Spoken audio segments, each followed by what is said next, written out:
আচ্ছা দেখো, আজকে আমি নবম শ্রেণীর ভূগোলের তৃতীয় চ্যাপ্টারের আরও একটা অঙ্ক নিয়ে চলে এসেছি, যে অঙ্কটা নিয়ে তোমাদের হতে থেকে অনেকেরই ডাউট রয়েছে, এবং একজনের কথাতেই, একটা স্টুডেন্টের কথাতেই কিন্তু আমি ওয়াশিংটনের অঙ্কটা নিয়ে চলে এলাম।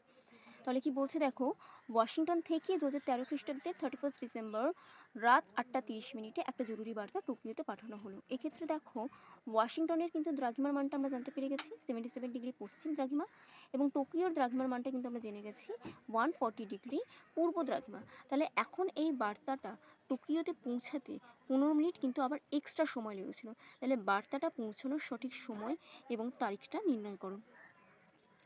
এক্ষেত্রে আমরা কিন্তু আগে ওয়াশিংটন এবং টোকিওর মধ্যে একটা দ্রাঘিমার পার্থক্য আমরা বার করে নেব, এবং দেখতে পাচ্ছি আমরা দুটোই, মানে টোকিওর ক্ষেত্রে এবং ওয়াশিংটনের ক্ষেত্রে দুটো স্থানে কিন্তু একটা রয়েছে পশ্চিম গোলার্ধে, আরও একটা রয়েছে পূর্ব গোলার্ধে। তাহলে যখন একটা দ্রাঘিমার আমরা যখন পার্থক্য বার করতে যাই, তখন আমরা কি জানি না, দুটো স্থান যদি দুটো ভিন্ন গোলার্ধে হয়ে থাকে, তখন তাদের দ্রাঘিমার মানটুকুনি আমরা তখন যোগ করে দ্রাঘিমার পার্থক্য বার করে দিই সেই দুটো স্থানের মধ্যে।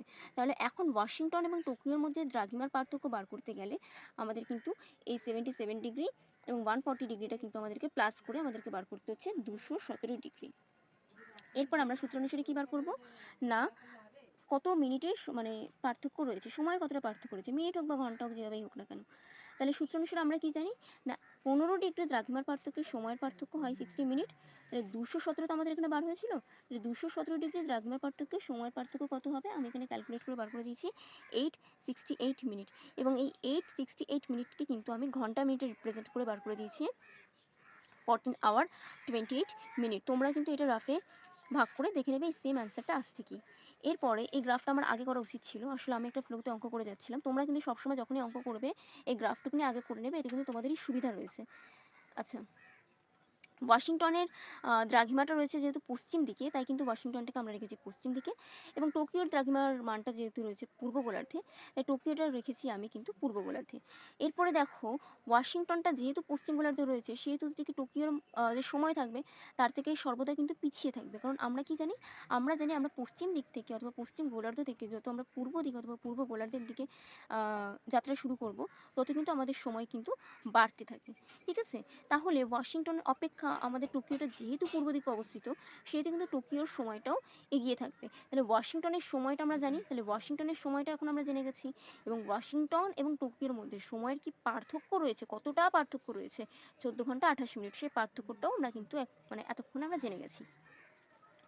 এরপরে তাহলে এই ওয়াশিংটনের সময়ের সাথে যদি আমরা সেই সময়ের পার্থক্যটুকুনি যদি আমরা যোগ করে দিতে পারি, তাহলে কিন্তু আমরা এই লোকেশনটিতে কিন্তু আমরা পৌঁছে যাব, এবং এই লোকেশনের যে টাইম রয়েছে সেই টাইমটুকুনি কিন্তু আমরা জেনে যাব। তাহলে তখন আমাদের সময় কত বলেছিল, 8:30 মিনিট। তাহলে এখন আমরা 8:30 মিনিটের সাথে যদি এই 14 ঘন্টা 28 মিনিটটা যদি আমরা যুক্ত করে দিই, তাহলে কিন্তু আমাদের দাঁড়াচ্ছে 22:58 মিনিট। 8টার পর থেকে কোনো 9, 10, 11, 12, 4 ঘর, এবং তারপরে 12টার পর থেকে কি হয়, একটা দুটো করে চলতে থাকে, এভাবে কিন্তু সকাল 10টা অবধি আমরা চলে যাচ্ছি। ঠিক আছে, 14 ঘন্টা সকাল 10টা অবধি আমরা পৌঁছে গেলাম। এরপর আসছে 30 মিনিট এবং 28 মিনিট, 30 আর 28 হয়ে যাচ্ছে আমাদের 58 মিনিট। আর যদি আমাদের 2 মিনিট এক্সট্রা হতো, তাহলে কিন্তু আমাদের এটা হয়ে যেত সকাল 11টা। কিন্তু যেহেতু 60 মিনিট আমরা পাচ্ছি না, 2 মিনিটের ঘাটতি রয়েছে, সেহেতু কিন্তু আমরা এটাকে কোনোভাবে ঘন্টাতে রিপ্রেজেন্ট করতে পারবো না, আমরা কিন্তু এটাকে মিনিটেই রাখতে পারবো। সেহেতু 22:58 আমরা বলতে পারি, অথবা আমরা বলতে পারি যে পরের দিন সকাল 10:58। এরপর আমাদেরকে আরও একটা ইনফরমেশন বলেছিল যে বার্তাটা টোকিওতে পৌঁছাতে 15 মিনিট সময় লেগেছিল। মানে এই ওয়াশিংটন থেকে টোকিওতে যখন বার্তাটা যাচ্ছে, আরও 15 মিনিট কিন্তু এক্সট্রা সময় লেগেছিল এই ডিস্টেন্সটাকে ওদেরকে কভার আপ করতে। তাহলে এখন আমার যে সময়টা বার হয়েছে, সেই সময়ের সাথে যদি আমি আরও 15 মিনিট যদি আমি যোগ করে দিই, তাহলে কিন্তু আমি এক্স্যাক্ট টাইমটা পেয়ে যাব, যখন কিনা বার্তাটা টোকিওতে পৌঁছেছিল সেই সময়টুকুনি আমি পেয়ে যাচ্ছি। তাহলে দেখো, 10 ঘন্টা 58 মিনিট আমার বার হয়েছিল, মানে 10টা 58 মিনিট। তাহলে 10টা 58 মিনিটের সাথে আমি যদি 15 মিনিট যোগ করে দিই, তাহলে 58-এর সাথে আমি কত বলেছিলাম, 2 যোগ করলে 60 মিনিট হচ্ছিল, এবং 60 মিনিট মানে আমাদের কিন্তু 1 ঘন্টা। তাহলে সেই 60 মিনিটটা আমরা যখন পেয়ে যাচ্ছি, কারণ আমরা 15 মিনিটটা যোগ করছি, তাহলে 60 মিনিট মানে 1 ঘন্টা হয়ে যাচ্ছে। তাহলে এখন হয়ে যাচ্ছে আমার এটা 11 ঘন্টা অথবা সকাল 11টা। এবং 15 থেকে যখন আমাদের 2 চলে যাচ্ছে, তাহলে কত থাকছে হাতে, 13 মিনিট। তাহলে 11টা 13 মিনিট, তখন সকাল 11টা 13 মিনিট চলছে। এবং আমাদেরকে তারিখ কত বলে দিয়েছিল, 31 ডিসেম্বর রাত 8:30 মিনিট, এরকম আমাদের বলে দিয়েছিল যে 2013 খ্রিস্টাব্দ। তাহলে সেখান থেকে আমরা তারিখটাও কিন্তু চেঞ্জ করে দেবো। কারণ কি, তখন ছিল রাত 8টা 30 মিনিট, আর আমাদের টোকিওতে তখন হচ্ছে যে কি আমার সময়টা দেখাচ্ছে যে সকাল 11টা 13 মিনিট। তাহলে একটা দিন টোটালি কভার আপ করে গেছে। ঠিক আছে, তাহলে কিন্তু আমরা তখন এই যে তারিখটা টোকিওতে পৌঁছানোর যে তারিখটা, সেটা হয়ে যাবে 1লা জানুয়ারি 2014 সাল। মনে রাখবে, কখনোই আমরা 2013 সাল লিখবো না, কারণ 31শে ডিসেম্বরের পর কিন্তু 1লা জানুয়ারি আসবে, এবং 1লা জানুয়ারি আসা মানেই নতুন সাল, নতুন বছর। এবং হচ্ছে যে কি সেক্ষেত্রে কিন্তু আমরা 2014টা এখানে বলবো, আমরা কিন্তু কখনোই বলবো না যে 2013। আচ্ছা, এবার এটা কেন আঁকলাম? কারণ ওয়াশিংটনের অঙ্ক নিয়ে তোমাদের অনেকেরই অনেক ডাউট থাকে যে আমি যখন ওয়াশিংটন এবং টোকিওর মধ্যে একটা দ্রাঘিমার পার্থক্য বার করছি, তখন সে পার্থক্যটা বার হচ্ছে 217। তাহলে 217টা হচ্ছে যে কি মোর দ্যান 180 ডিগ্রি। তাহলে আমরা যখনই কোনো দ্রাঘিমার পার্থক্য মোর দ্যান 180 ডিগ্রি বার করে ফেলি, তাহলে তখনই আমরা কিন্তু সেটা 360 ডিগ্রি থেকে কিন্তু আমরা সেটাকে লেস করে দিই। তাহলে এক্ষেত্রে আমরা কেন সেটাকে লেস করলাম না, সেটারই রিপ্লাইটা এখন আমি দেবো। এটা হচ্ছে যে কি, ধরে নাও এটা আমাদের পৃথিবী। এরপরে এই যে 0 ডিগ্রি দ্রাঘিমা রেখা, ঠিক আছে, এটা হচ্ছে যে কি আমাদের এটাকে আমরা মূল মধ্যরেখা বলে থাকি। এবং এই যে 0 ডিগ্রির একদম বিপরীতে যে দ্রাঘিমা রেখাটা রয়েছে, সেটা হচ্ছে যে কি 180 ডিগ্রি দ্রাঘিমা রেখা। এবং এই দ্রাঘিমা রেখাটাকে কিন্তু আমরা আন্তর্জাতিক তারিখ রেখা বলে থাকি। এরপরে এই 0 ডিগ্রি দ্রাঘিমা রেখা এবং 180 ডিগ্রি দ্রাঘিমা রেখা, এই দুটো দ্রাঘিমা রেখা অথবা এই দুটো রেখাকে যদি আমরা যোগ করে থাকি, তাহলে কিন্তু আমাদের একটা মহাবৃত্ত উৎপন্ন হচ্ছে। এরপরে এখন কোশ্চেনে আসবো যে 360 ডিগ্রি থেকে আমরা কেন লেস করলাম না। আমরা 360 ডিগ্রি থেকে লেস করি কখন, আগে আমাদেরকে এটা জানতে হবে। সবসময় কি আমরা 360 ডিগ্রি থেকে লেস করব? না। আমরা জানি যে আমাদের প্রতি 1 ডিগ্রি অন্তর মূলমধ্যরেখার পূর্বে 180টা রয়েছে দ্রাঘিমা রেখা, এবং পশ্চিমে রয়েছে 180টা, এবং মূলমধ্যরেখা রয়েছে আমাদের শুধুমাত্র একটাই মূলমধ্যরেখা। তাহলে সে কথাটা আমি এখানে লিখে ফেলি তোমাদের বোঝার জন্য খুব শর্টে। 180 ডিগ্রি অন্তর মূলমধ্যরেখার পূর্ব দিকে, 180 ডিগ্রি অন্তর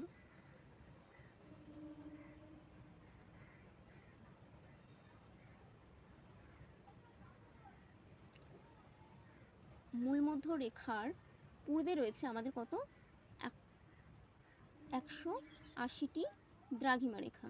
ঠিক আছে, পূর্ব 180টি দ্রাঘিমা রেখা, এখানে দ্রাঘিমা রেখা, এবং হচ্ছে যে কি পশ্চিমে আমাদের কিন্তু সেম 180টি দ্রাঘিমা রেখায় থাকছে। এরপরে এবং মূল মধ্যরেখা আমাদের কিন্তু একটাই থাকছে, এই মূল মধ্যরেখা আমাদের কিন্তু এই একটাই থাকছে। তাহলে এই মূল মধ্যরেখা একটা থাকছে, এবং এই মূল মধ্যরেখা থেকে এদিকে আমরা 180টা পাচ্ছি, আর এদিকে আমরা 180টা পাচ্ছি। এরপরে আমরা এই 360 ডিগ্রি থেকে আমরা তখনই লেস করে থাকি কোনো ভ্যালু, যখন আমরা সেটার হচ্ছে যে কি প্লেনের এয়ারপ্লেনের কোনো রুট বার করতে যাচ্ছি, অথবা দুটো জায়গার মধ্যে ভূপৃষ্ঠে, এটা যদি একটা ভূপৃষ্ঠ হয়, তাহলে ভূপৃষ্ঠের এই দুটো জায়গার মধ্যে সবথেকে শর্টেস্ট ওয়ে টু ট্রাভেল কীভাবে করা যেতে পারে, ঠিক আছে, অথবা শর্টেস্ট পাথ কী রয়েছে, সেটা যখন আমরা বার করব, সেক্ষেত্রে একমাত্র কিন্তু আমরা 360 ডিগ্রি থেকে কিন্তু আমরা লেস করব। কিন্তু আমাদেরকে এখানে অঙ্কে কী জানতে চেয়েছিল? অঙ্কে কি দুটো জায়গার মধ্যে আমাদের শুধুমাত্রই পার্থক্য জানতে চেয়েছিল?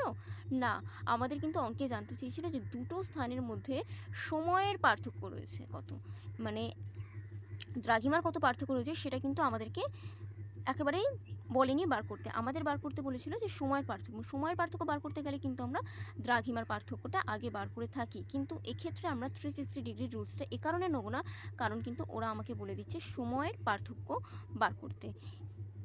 এরপরে হচ্ছে কি, আমরা এই যে 360 ডিগ্রি থেকে আমরা যদি 217টা লেস করতাম, তাহলে আমাদের অ্যান্সারটা কত আসতো? এই 217 যদি আমরা লেস করতাম, তাহলে ওদিকে 3 4 1 143 ডিগ্রি হতো। তাহলে আমরা এইখানে 143 ডিগ্রিটা কেন লিখবো না?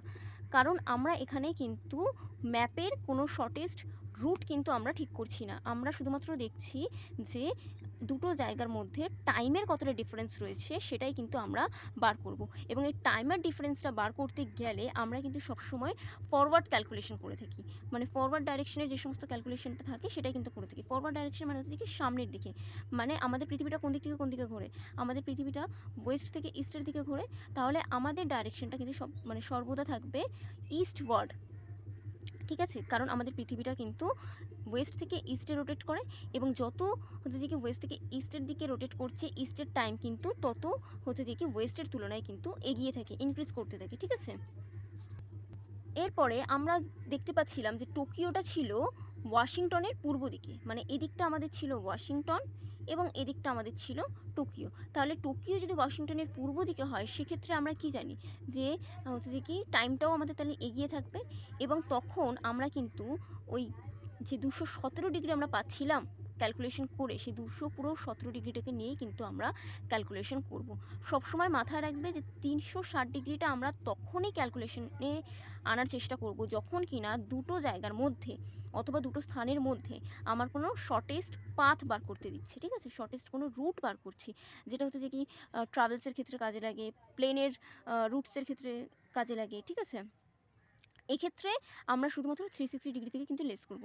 কিন্তু যখনই আমাকে দুটো স্থানের মধ্যে টাইমের ডিফারেন্স চাইবে, তখন কিন্তু সবসময় আমরা পুরো ফুল লঙ্গিটিউডটা নিয়ে কিন্তু আমরা কাজকর্ম করব। আমরা যে ফুল লঙ্গিটিউড ডিফারেন্স এখানে কত পেয়েছিলাম, 217 ডিগ্রি। তাহলে আমরা কিন্তু এখানে ফুল লঙ্গিটিউড নিয়ে কাজকর্ম করব, কারণ আমার এখানে দুটো স্থানের মধ্যে টাইমের ডিফারেন্স চেয়েছে। তাই টাইমের ডিফারেন্স যখন দুটো স্থানের মধ্যে চাইবে, আমরা কিন্তু ফুল লঙ্গিটিউড নিয়ে কাজ করব। এবং যখন আমাকে দুটো স্থানের মধ্যেও একটা হচ্ছে কি শর্টেস্ট পাথ বার করতে বলছে ট্রাভেলসের জন্য, তখন আমি শুধুমাত্র 360 থেকে লেস করে দেবো। আচ্ছা,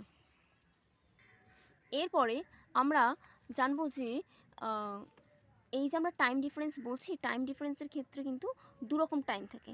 এক হচ্ছে যে কি আমার একটা স্ট্যান্ডার্ড টাইম থাকবে, ঠিক আছে, স্ট্যান্ডার্ড টাইম নিয়ে আমরা কাজকর্ম করতে পারি। আর এক থাকে আমার লোকাল টাইম নিয়ে আমরা কাজকর্ম করতে পারি। তাহলে আমরা কিন্তু এই অঙ্কটিতে কিন্তু আমরা কোনোভাবে স্ট্যান্ডার্ড টাইম নিয়ে কাজ করছি না, কারণ কিন্তু অঙ্কে আমাদের বলে দেয়নি জিএমটি টাইম, ইউটিসি, এরকম কিন্তু কিছু আমাদেরকে বলে দেয়নি। তাহলে আমরা কোনো রকম কিন্তু টাইম জোনের অঙ্ক করছি না। যদি আমাদের সেরকম কিছু বলে দিত, তাহলে কিন্তু আমরা টাইম জোনের অঙ্ক করতাম। কিন্তু আমাদের যেহেতু কিছু বলে দেয়নি, লোকাল টাইম দিয়েছে যে ওয়াশিংটনে যখন এই সময়টা চলছিল, তখন টোকিওতে কোন সময়টা ছিল, তাহলে এটা হচ্ছে যে কি দুটো স্থানের লোকাল টাইম। তাই এই লোকাল টাইমের ক্ষেত্রে কিন্তু আমাদের টাইম ডিফারেন্সের অঙ্কই হবে।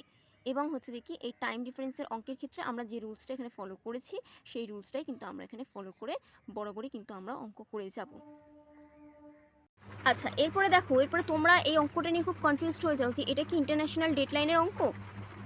আলাদা করে ইন্টারন্যাশনাল ডেডলাইন করার দরকার নেই, কারণ আমাদের টাইম প্রথমে ওয়াশিংটনের টাইম আমাদের কি বলে দিয়েছিল, আমাদের ওয়াশিংটনের টাইম বলে দিয়েছিল 8:30 PM, এবং আমাদের টোকিওর টাইম কি বার হয়েছিল নেক্সট ডেতে সকাল 11:13।